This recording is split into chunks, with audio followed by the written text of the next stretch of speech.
स्वागत है सभी लोगों का जुजुत्सु काइसन सीजन 3 के अंदर। जी हाँ गाइस, ये फाइनली आ चुका है। तो आज की इस वीडियो के अंदर हम लोग एक्सप्लेन करने वाले हैं इस सीजन के पहले एपिसोड को। एपिसोड की शुरुआत में ही हम लोग को अब काफी सारे एक्शन दिखा दिया जाता है। यहाँ पर हम लोग यूजी को देखते हैं जो कि एक काफी बड़ी कर्स एनर्जी से लड़ रहा है। इतनी बड़ी एनर्जी से लड़ते हुए भी वो बिल्कुल भी घबरा नहीं रहा है। यहाँ पर बस हम लोग को यूजी की कूलनेस को दिखाया जा रहा है। वो आराम से चॉकलेट खाता हुआ उस एनर्जी से भाग रहा है। भागते भागते अब फाइनली वो एनर्जी उसे पकड़ ही लेती है, जिसके बाद वो कर्स एनर्जी यूजी को अब एक काफी बड़ी बिल्डिंग के अंदर दे मारती है, जिस वजह से वो भी थोड़ा बहुत घायल हो जाता है। इस मौके का फायदा उठाकर वो कर्स एनर्जी उसे खत्म करने के लिए आती है, पर अब अचानक से कोई आता है और अब वो उस एनर्जी के ऊपर हमला करके उसे खत्म कर देता है। हम देखते हैं कि उस कर्स एनर्जी को खत्म करने वाला और कोई नहीं बल्कि सभी का चहीता और फार्मर यूटा है, जो कि अब अपनी तलवार का यूज करके यूजी को मारने की कोशिश कर रहा है। ऐसा इसलिए क्योंकि लास्ट सीजन में तुम लोगों ने देखा ही होगा कि यूटा को ऑर्डर्स मिले हैं सुकुना की वेसल यानी कि यूजी को मारने के लिए। दूसरी तरफ हम लोग को अब दिखाया जाता है कि जेनिन क्लैन में अब एक मीटिंग हो रही है। आज ये डिसाइड होगा कि आखिरकार जेनिन क्लैन का अगला हेड कौन होने वाला है, क्योंकि लास्ट सीजन में हम लोगों ने देखा था कि जो नाओबिता जेनिन था, जो कि पिछला हेड था, वो मारा गया था। मीटिंग के अंदर अब हम लोग को नोया जेनिन नाम का बंदा जाता हुआ दिखाई देता है। वो भी दरअसल स्पेशल ग्रेड 1 का सोर्सरर है। मीटिंग में आकर अब उसे दो बंदे दिखते हैं जिनका नाम है ओगी और जिनीची। नोया को वहाँ देखकर वो उसे कहते हैं कि तुम काफी लेट आए हो। तो नोया कहता है कि इससे क्या ही फर्क पड़ता है कि मैं आऊँ या फिर ना आऊँ, ये तो ऑब्वियस है कि जेनिन क्लैन का अगला हेड मैं ही हूँ, कि जितने भी मेरे बड़े भाई हैं वो सभी यूजलेस हैं। नोया की बात सुनकर वो दोनों ही गुस्से में आ जाते हैं और वो उसके ऊपर हमला करने की कोशिश करते हैं, पर वो लोग इतनी भी सीरियस फाइट नहीं करते हैं। तभी वहाँ पर अब एक बंदा आ जाता है जो कि सभी लोगों को बताता है कि अगला हेड कौन होने वाला है। वो अब सभी को बताने लगता है कि थोड़े समय पहले ही जेनिन क्लैन के पिछले हेड नाओबितो मर चुके हैं। मरने से पहले उन्होंने कुछ लिखा है, तो वो मैं तुम लोग को बताऊंगा। मुझे कहा गया था कि जब तुम तीनों एक साथ आ जाओगे तब मैं तुम्हें इस मैसेज को दूंगा। इसके बाद वो लेटर पढ़ता है और वो बताता है कि सबसे पहले जो नाओया है वही जेनिन क्लैन का अगला हेड यानी कि 27th हेड बनेगा, और टोक्यो जुजुत्सु हाई वोल्ट के अंदर जितनी भी एसेट हैं और जितने भी कर्स टूल हैं और जेनिन क्लैन वोल्ट के अंदर जितने भी हैं वो सभी नाओया को मिलेंगे। इसके लिए उसे ओगी की या फिर जिनीची जेनिन की परमिशन लेनी होगी, तभी जाकर वो उन एसेट्स को कंट्रोल या फिर मैनेज कर सकता है। ये सुनकर नाओया गुस्से में आ जाता है कि उसे परमिशन लेनी पड़ेगी, जिसके बाद वो बंदा बताने लगता है कि लेकिन अगर किसी कारण की वजह से गोजो सातोरो मारा जाता है या फिर वो अपनी खुद की इच्छा अनुसार कोई काम करने की एबिलिटी को खो दे, तो ऐसे केस में टोजी फुशिगोरो के साथ हमने जो प्लेज किया था वो कैरिड ऑन होगी, यानी कि मेगुमी फुशिगोरो को जेनिन क्लैन के अंदर ले लिया जाएगा और फिर उसे जेनिन क्लैन का अगला हेड बना दिया जाएगा और जितनी भी एसेट्स होंगी वो उसे मिलेंगी। ये सुनकर नाओया को काफी ज्यादा गुस्सा आ जाता है, जिसके बाद वो वहाँ से जाता हुआ कह रहा होता है कि ऐसे थोड़ी चलेगा, मेगुमी तो एक बच्चा है, उसे कुछ भी नहीं पता है, आखिर वो कैसे हेड बन सकता है। जिसके बाद वो अपनी नौकर से कहता है कि आखिरकार मेगुमी अभी कहाँ पर है, वो क्या कर रहा है। तो वो कहती है कि डिटेल में तो नहीं पता, पर मैंने सुना है कि वो टोक्यो के अंदर है, उसे काम दिया गया है यूजी इतातोरी को ढूंढने का। जिस पर अब नाया पूछता है कि यूजी कौन है फिर, तो वो बताती है कि यूजी सुकुना का वेसल है। जिस पर अब नाया कहता है कि ऐसी बात है तो ये बात हायर अप्स को बताओ कि मैं जाकर सुकुना की वेसल को मारूंगा। मेगुमी भी शायद से इस समय पर यूजी के साथ ही होगा, तो अब मैं जाकर उन दोनों को एक ही बारी में खत्म कर दूंगा। इस समय पर जो टोक्यो है वो एक डीमन इन्फेस्टेड हेल है, यानी कि वहाँ पर डीमंस भरे हुए हैं। इससे फर्क नहीं पड़ता कि लोग कहाँ पर और कैसे मरते हैं, कुछ भी हो जाए मैं मेगुमी को मारकर जेनिन क्लैन का अगला हेड ही रहूंगा।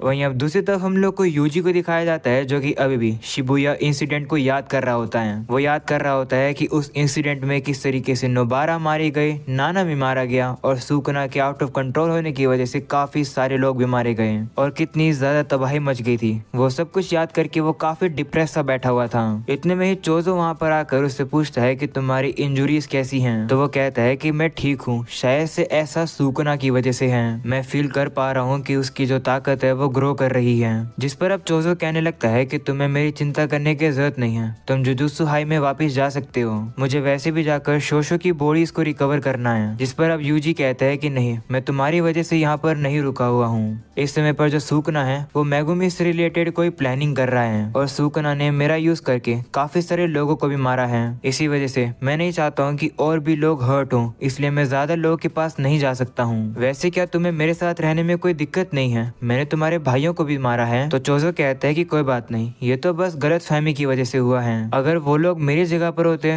तो वो भी यही करते जो मैं कर रहा हूँ। हम लोग हमारी गलतियों को माफ कर सकते हैं, हम लोग आखिरकार भाई जो हैं। तो यूजी कहते हैं कि ठीक है, अब चलो चलकर हम लोग ज्यादा से ज्यादा कर्सेस को खत्म करते हैं। अगले सीन में वो लोग अब बाहर आ जाते हैं, जहाँ पर यूजी अब ताली मार के काफी सारे कर्सेस को अपने पीछे लगा लेता है। पानी के अंदर से भी अब काफी ज्यादा पावरफुल कर्सेस निकलकर उसके ऊपर हमला करने लगते हैं। पर क्योंकि हमें पता है कि यूजी नॉर्मल लोगों से ज्यादा पावरफुल है, इसलिए वो काफी तेज भागकर उन कर्सेस से पीछा छुड़वा रहा होता है। वो ये कोशिश कर रहा होता है कि ज्यादा से ज्यादा कर्सेस उसके पीछे आ सके। अगेन हम लोग को अब यहाँ पर काफी ज्यादा कमाल की एनिमेशंस दिखाई जाती है। एनिमेटर्स ने सही में कमाल का काम किया है। एक बार कमेंट सेक्शन में एनिमेटर्स की तारीफ कर देना।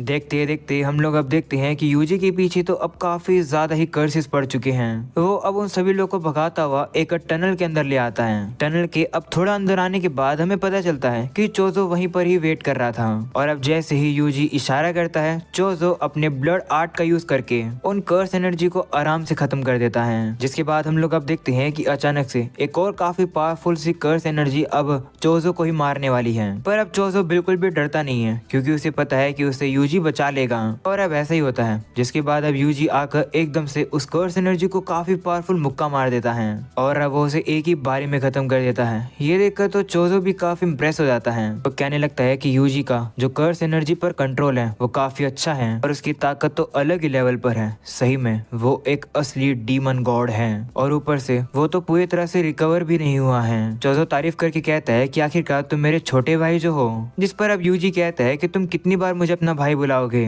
तो वो कहता है कि जितनी बार हो सके मैं बुलाऊंगा। हम लोग भाई हैं। तुमने अपने फादर के फोरहेड को देखा ही होगा, उनके फोरहेड पर भी स्टिचेस थे, है ना? तभी अचानक से हम लोग अब देखते हैं कि नाओया यहाँ पर पहुंच चुका है। वो अब देखकर कहता है कि लगता है कि मेगुमी अभी तक यहाँ पहुंचा नहीं है। वैसे तुम लोग यहाँ पर कर क्या रहे हो? तुम लोग भागने की कोशिश क्यों नहीं कर रहे हो? जिस पर यूजी पूछने लगता है कि हम लोग को भागने की क्यों जरूरत है? तो नाओया कहता है कि लगता है कि तुम्हें पता नहीं है, क्योंकि अब गोजो सातोरो नहीं है, यानी कि उसकी प्रोटेक्शन जा चुकी है। इसलिए यूजी तुम्हें मारने के लिए सभी लोगों को ऑर्डर दे दिए गए हैं। सच बताऊं तो यूजी, मुझे फर्क नहीं पड़ता है कि तुम जिंदा बचते हो या फिर मरते हो। मैं तो दरअसल मेगुमी को मारना चाहता हूँ, पर तुम जैसे एक अनोइंग पर्सन को जिंदा छोड़ना भी सही नहीं रहेगा। जिस पर अब यूजी पूछता है कि तुम्हें मेगुमी से क्या काम है? तो नाओया कहता है कि मुझे मेगुमी को मारना है, उससे पहले मुझे एक चीज पर उसकी साइन चाहिए। और मेगुमी तुम्हें ही ढूंढ रहा था, तो मुझे लगा कि वो तुम्हारे पास होगा, पर मैं लगता है गलत था। ऐसा बोलने के बाद अब वो अचानक से एकदम से यूजी के पास पहुंचकर उसे मुक्का मार के नीचे गिरा देता है। ये देखकर नाओया भी गुस्से में आ जाता है और अब वो उससे लड़ने के लिए आता है। पर हम लोग अब देखते हैं कि नाओया तो चोजो की रेल बना देता है। वो तो अपना हेयर स्टाइल ठीक करता हुआ एक ही हाथों से उसको काफी सारे चाटे और मुक्के मार रहा होता है। अरे भाई, इतनी डिसरिस्पेक्ट मैं तो ना सहता चोजो भाई। वेल, यूजी भी ना सहता। वो भी अब हमला करने के लिए उठकर आ जाता है। चोजो और यूजी एकदम कोऑर्डिनेट अटैक करके नाओया का ध्यान भटका देते हैं और अब इसी मौके का फायदा उठाकर वो लोग उससे थोड़ा दूर आ जाते हैं। यूजी अब कहने लगता है कि नाओया थोड़ा सा तेज है, पर कुछ न कुछ तो अजीब लग रहा है। तो चोजो कहता है कि हाँ, शायद से ये एक टेक्निक यूज कर रहा है। तभी नाओया भी उनसे कहता है कि मैंने तो तुम लोगों को अंडर एस्टिमेट किया, जितना मैंने सोचा था तुम लोग तो उससे भी बेहतर हो। वह सोचने लगता है कि मुझे समझ तो आ गया है कि यूजी कौन है, पर आखिरकार इसके साथ ये बंदा कौन है? आखिर मैं इसका क्या करूं? दोनों से एक साथ लड़ने में थोड़ी दिक्कत तो होगी। तभी अचानक से अब उन लोगों को उस एरिया के अंदर एक काफी खतरनाक सी प्रेजेंस फील होती है। ये प्रेजेंस इतनी खतरनाक है कि यूजी को तो लगता है कि कहीं गोजो वापस तो नहीं आ गया। आगे पीछे देखने के बाद यूजी को समझ आता है कि ये प्रेजेंस गोजो की नहीं बल्कि यूटा की है। वो भी अब यहाँ पर यूजी को मारने के लिए आ चुका है। इतने सारे लोगों को देखकर वो कहता है कि अरे ये क्या बात हुई, यूजी तो अकेले है ही नहीं। वही अब यूजी और चोजो दोनों ही कंफ्यूज हो जाते हैं यूटा को देखकर कि आखिरकार ये कौन है। वही चोजो को तो समझ आ जाता है कि जो कोई भी ये बंदा है वो यूजी को मारने के लिए आया है, क्योंकि ये यूजी का एग्जीक्यूशनर जो है। तभी यूटा अब अचानक से छलांग लगाकर पीछे आ जाता है। हम देखते हैं कि यूटा की छलांग ही इतनी पावरफुल है कि सामने वाली वो जगह ही टूट जाती है। सिर्फ हल्की सी लैंडिंग करने से ही वो अब अपनी तलवार निकालकर उन सभी लोगों से लड़ने के लिए तैयार हो जाता है। जो देखकर नाओया कहता है कि रुको, मैं तो तुम्हारी ही साइड हूँ, तुम यूटा ओकोत्सु हो, है ना? ये नाम सुनकर यूजी को याद आता है कि मेगुमी ने यूटा के बारे में उसे बताया था कि यूटा एक स्पेशल ग्रेड सोर्सरर है, बिल्कुल गोजो की ही तरह। ये जानकर वो भी उससे लड़ने के लिए तैयार हो जाता है। जिसके बाद यूटा भी अब नाओया से कहता है कि आखिर तुम कौन हो? तो वो कहता है कि मैं नाओया जेनिन हूँ, मैं माकी का कजन हूँ। तुम्हारी ही तरह मुझे भी ऑर्डर दिए गए हैं यूजी को मारने के लिए। भाई ये सब कुछ अब देखकर चोजो अब यूजी से कहता है कि हमें यहाँ से जाना होगा। जो नाओया है उसकी स्पीड काफी ज्यादा हाई है और उसके पास ट्रिक्स भी हैं, उससे भागने का कोई भी फायदा नहीं है, तो मैं उसे यहाँ पर रोकने की कोशिश करूंगा। वहीं दूसरी तरफ नाओया जो है वो तो यूटा से डील कर रहा है। वो कहता है कि मैं तुम्हारे बीच में नहीं आऊंगा, मैं चोजो को रोक लूंगा। बदले में अगर तुम इतादोरी को मार दो तो मैं चाहता हूँ कि थोड़े समय के लिए तुम इसके बारे में बॉस को मत बताना। दरअसल मैं किसी से मिलना चाहता हूँ, मैं यूजी को एक चारे के तौर पर यूज करूंगा। ये सब सुनकर चोजो अब यूजी से कहता है कि ये लोग तुम्हें टारगेट कर रहे हैं। कुछ भी हो, तुम्हें यूटा से लड़ने की कोशिश नहीं करनी है, कोशिश करो कि तुम उससे भाग जाओ। वो बिल्कुल सातोरू गोजो की तरह है, अगर तुम उससे लड़ोगे तो तुम मारे जाओगे। ऐसा बोलकर अब वो यूजी से कहता है कि जाओ, हम लोग काफी जल्द कल वाली लोकेशन पर ही मिलेंगे। वहीं दूसरी तरफ यूटा तो नाओया की बात मान जाता है। वो कहता है कि ठीक है, मैं चोजो को तुम्हारे हवाले छोड़ रहा हूँ। वहीं यूजी अब जैसे ये बात सुनता है वो अब यहाँ से भागने की कोशिश करता है, पर अब वो देखता है कि यूटा तो उसके पीछे आ चुका है। ये देखकर वो हैरान हो जाता है और सोचता है कि यूटा तो बहुत तेज है, आखिरकार तलवार पकड़ते हुए कोई ऐसे कैसे भाग सकता है। वहीं यूजी की स्पीड देखकर तो यूटा भी हैरान हो जाता है। वो सोचता है कि यूजी तो तेज है। वहीं दूसरी तरफ हम लोग अब देखते हैं कि चोजो अपनी पावर का यूज करके यूटा के रास्ते को रोकने की कोशिश कर रहा था, पर नाओया उसके प्लान को फेल कर देता है और कहता है कि तुम ब्लड मैनिपुलेशन कर सकते हो, है ना? पता नहीं तुम्हारे पास ये टेक्निक क्यों है, तुम बस ब्लड से पियर्सिंग कर सकते हो, पर इसे अच्छे से यूज करने के लिए तुम्हें टाइम लगता है कि मुझे बताने की जरूरत ही नहीं है कि तुम्हारा खेल यहीं खत्म हो जाएगा। तो चोजो कहता है कि तू अपनी चिंता कर, तुझे क्या लगता है कि तुम मेरे छोटे भाई क्यों हाथ लगा पाएगा? मैं तुझे ऐसे ही थोड़ी जाने दूंगा जिंदा।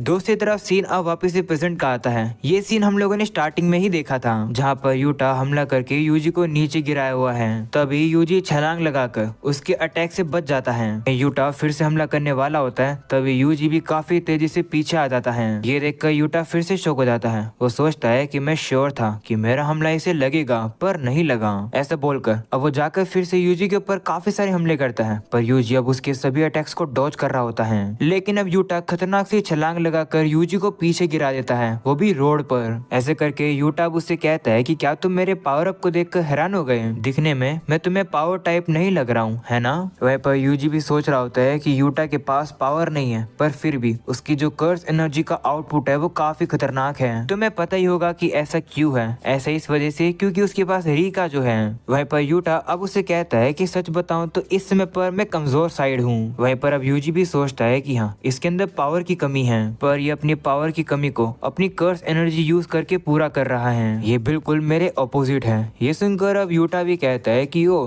तो तुमने नोटिस कर लिया। ऐसा बोलकर अब वो यूजी को बताता है कि दरअसल मेरे अंदर गोजो से भी ज्यादा कर्स एनर्जी है, पर क्योंकि गोजो के पास 6 आई है, तो जब वो अपनी टेक्निक्स को एक्टिवेट करता है तो उसकी एनर्जी लॉस 0 होती है। परफॉर्मेंस के मामले में गोजो अभी भी नंबर 1 पर है। मेरे अंदर तो कर्स एनर्जी खत्म हो सकती है, पर गोजो के अंदर कभी भी नहीं। चलो बहुत बात कर ली, अब बारी है तुम्हें खत्म करने की। ऐसा बोलने के बाद वो फिर से अपनी तलवार से यूजी के ऊपर हमला करने के लिए आता है। वहीं यूजी अभी भी उसके अटैक्स को रोकने की कोशिश कर रहा होता है। वहीं लड़ते समय टोजी को अब टोडो की बात याद आ रही होती है, जहाँ उसने कहा था कि एक सोर्सरर जितना बेहतर होगा तो उतना ही मुश्किल होगा उसकी कर्स एनर्जी के फ्लो को पढ़ पाना।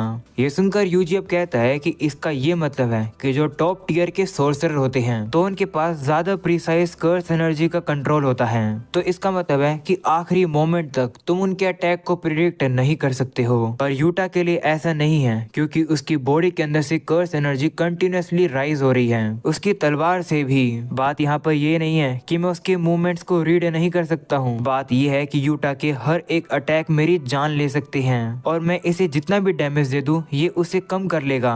वहीं अब यूजी को याद आता है कि नानामी ने मरने से पहले यूजी से कहा था कि सारी चीजों को मैं तुम पर छोड़ रहा हूँ। वो याद करके अब वो यूटा से कहता है कि माफ करना, पर अब मैं अभी यहाँ नहीं मर सकता हूँ। ऐसा बोलने के बाद वो फिर से लड़ना शुरू करते हैं। यूजी अब यूटा के हमले से बचता हुआ आगे जाता है और अब वो एक गाड़ी में से एक नाइफ उठा लेता है। यूजी को अब ये भी याद आने लगता है कि गोजो ने उसे कहा था कि ये टाइप पर डिपेंड करता है। कुछ सोर्सर वेपन हैंडलिंग को अपना फाउंडेशन बनाकर ट्रेन करते हैं। मैं भी नहीं चाहता हूँ कि जो कर्स एनर्जी कंट्रोल है वो नेग्लेक्टेड हो जाए। ऐसा कर पाना तुम्हारे लिए अभी भी थोड़ा सा जल्दी हो सकता है, पर फिर भी डीमंस को मारना एक इमरजेंसी ट्रीटमेंट होती है, तो देख लो तुम सीख पाओ। तो वहीं पर हम लोग अब देखते हैं कि यूजी अब उसी नाइफ के अंदर अपनी एनर्जी डाल रहा होता है और अब उसी से ही वो यूटा की तलवार को रोकने की कोशिश करता है। ये देखकर यूटा भी अब उसे कहता है कि तुम्हारा ज्यादातर फोकस मेरी तलवार पर है, ना कि मुझ पर। ऐसा बोलकर यूटा अब यूजी के पेट में लात मार देता है। वहीं यूजी का भी अब बैलेंस बिगड़ने वाला था। इस मौके का फायदा उठाकर यूटा अब तलवार से उसे मारने वाला होता है, पर यूजी अब उस नाइफ को आगे कर लेता है, लेकिन यूटा की तलवार की वजह से वो नाइफ भी टूट जाता है और अब यूटा की तलवार तो यूजी को भी काफी घायल कर देती है। हम अब देखते हैं कि यूटा की तलवार अब जमीन में गिर जाती है। ये देखकर यूजी लात मार के अब उसकी तलवार को ही तोड़ देता है। ये देखकर तो यूटा भी हैरान हो जाता है। वो कहता है कि इसने तो मेरी तलवार को तोड़ दिया। खैर मुझे इतना हैरान नहीं होना चाहिए क्योंकि है तो ये गोजो का ही स्टूडेंट। लगता है कि जितना मैंने सोचा था ये उतना ईजी नहीं है। वहीं पर अब यूजी तो वापिस से खड़ा होकर अब यूटा से लड़ने के लिए फिर से आगे बढ़ रहा होता है। वो कहता है कि मेरी चोट इतनी गहरी नहीं है, इस समय पर हम दोनों के पास ही वेपन नहीं है, मैं अभी इसे जाकर हरा सकता हूँ। ऐसा बोलकर यूजी अब जा ही रहा होता है, पर अब अचानक से वहाँ पर रीका आ जाती है जो कि अब पूछने लगती है कि तुम लोग क्या कर रहे हो। वहीं पर अब रीका को देखकर तो यूजी काफी ज्यादा डर जाता है। वहीं अब यूटा तो रीका से कहने लगता है कि कुछ नहीं, हम लोग बस खेल रहे हैं। दूसरी तरफ यूजी भी अब सोचने लगता है कि आखिर ये रीका क्या है, क्या ये शिकिगामी है, आखिरकार ये क्या है, मैं तो बिल्कुल भी हिल नहीं पा रहा हूँ। वहीं पर हम लोग अब देखते हैं कि यूटा अब धीरे धीरे करके आगे बढ़ता है। वो अब रीका से कहता है कि इसी तरीके से यूजी को पकड़े रखो। वहीं यूजी अभी भी काफी कोशिश करता है बाहर निकलने की, पर वो हिल ही नहीं पा रहा होता है। वो सोच रहा होता है कि आखिर ये रीका क्या है, आखिर ये ताकत क्या है। वहीं इससे पहले कि वो बाहर निकल पाता तब यूटा अपनी टूटी हुई तलवार को ही लेकर यूजी के अंदर गाड़ देता है और अब वो यूजी से कहता है कि मुझे माफ करना। ऑलराइट गाइस, तो इसी के साथ पहला एपिसोड यहीं खत्म होता है। क्या तुम्हें लगता है कि यूजी यहाँ पर मर जाएगा? अगर तुम्हें ऐसा लगता है तो कमेंट सेक्शन में जरूर बताना। एनीवेज काफी जल्द मैं एपिसोड 2 भी अपलोड कर दूंगा, तो अगर तुम लोग चैनल पर नए हो तो सब्सक्राइब करके ऑल नोटिफिकेशन फटाफट से ऑन कर दो। जितना हो सके इस वीडियो के ऊपर ज्यादा से ज्यादा लाइक कर दो। तो मिलते हैं नेक्स्ट एपिसोड में, तब तक के लिए पीस आउट।